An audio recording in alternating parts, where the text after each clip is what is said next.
ചോദ്യം ഇതാണ്. √0.444 എക്സെട്ര എന്നതിനെ ദശാംശ രൂപത്തിൽ എഴുതുക. അപ്പൊ ഇങ്ങനത്തെ ഒരു ചോദ്യം വരും. നമ്മൾ അതൊന്ന് ചെയ്ത് നോക്കും. √0.444 എക്സെട്ര വരുന്നത് ഈക്വൽ ടു എക്സ് ആയിരിക്കും. അപ്പൊ എക്സിന്റെ വാല്യൂ കണ്ടുപിടിക്കാനാണ് നമ്മൾ പറഞ്ഞിരിക്കുന്നത്. എക്സിന്റെ വാല്യൂ ഇതിനകത്ത് ഏതൊന്നാണ്, അത് നമുക്കറിയാം. അപ്പൊ ഇത് കണ്ടുപിടിക്കാനായിട്ട് നമ്മൾ റൂട്ടിനെ അങ്ങോട്ട് കൊടുക്കുന്നു. അപ്പൊ 0.444 etcetera equal to x square എന്ന് കിട്ടും. അതായത് ഈ പറഞ്ഞ ഓപ്ഷനിൽ നമ്മളൊന്ന് സ്ക്വയർ കണ്ടുപിടിച്ചാൽ ഈ പറഞ്ഞ 0.44 എന്ന് ആൻസർ കിട്ടും.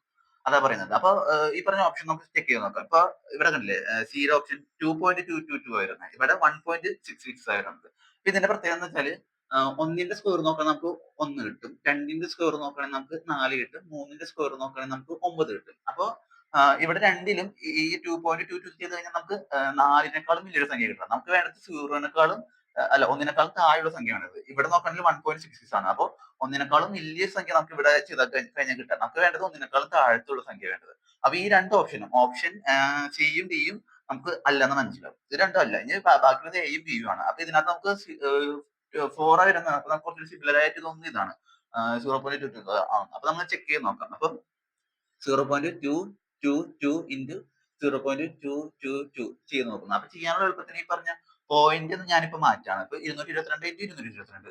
അപ്പൊ 2 ഇൻറ്റു 2 4 കിട്ടും. അപ്പൊ എല്ലായിടത്തും 4 ആയതുകൊണ്ട് ചെയ്യാനായിട്ട് നമുക്ക് എളുപ്പമാണ്. നമ്മളിപ്പോ ഇത് കൂട്ടി വെക്കുന്നില്ല, സാധാരണ ചെയ്യുന്ന പോലെ ചെയ്യുന്നു.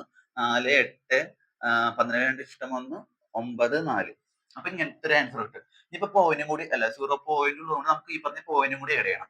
ഇവിടെ നോക്കാം, പോയിന്റിന് ശേഷം 3 സ്ഥാനമുണ്ട്, 1, 2, 3. അപ്പൊ അടിയിലും മേലും 3 ആയതുകൊണ്ട് 6 സ്ഥാനം വേണം. അപ്പൊ 1, 2, 3, 4, 5 ആയിട്ടുള്ളൂ. 6 വേണമെന്നല്ല പറഞ്ഞത്, 0.0. അപ്പൊ 0.049284 എന്ന് കിട്ടും. അപ്പൊ അതും ഇതും വെച്ച് കമ്പയർ ആണെങ്കിൽ വ്യത്യാസമുണ്ട്. കാരണം ഇവിടെ 0.0 വരുന്നത്, ഇവിടെ 0.4 വരുന്നത്. നല്ല വ്യത്യാസമുണ്ട്. അപ്പൊ ഇതിനേക്കാളും 0.22 വലിയൊരു സംഖ്യ വേണം. അപ്പോ ഓപ്ഷൻ ബിയോ അല്ലെന്ന് നമുക്ക് കിട്ടി. പിന്നീടുള്ള ആകെയുള്ള ഓപ്ഷൻ സി ആണ്, എ ആണ്. അപ്പൊ ഓപ്ഷൻ എ ആയിരിക്കും ഈ ചോദ്യത്തിനുള്ള ഉത്തരം.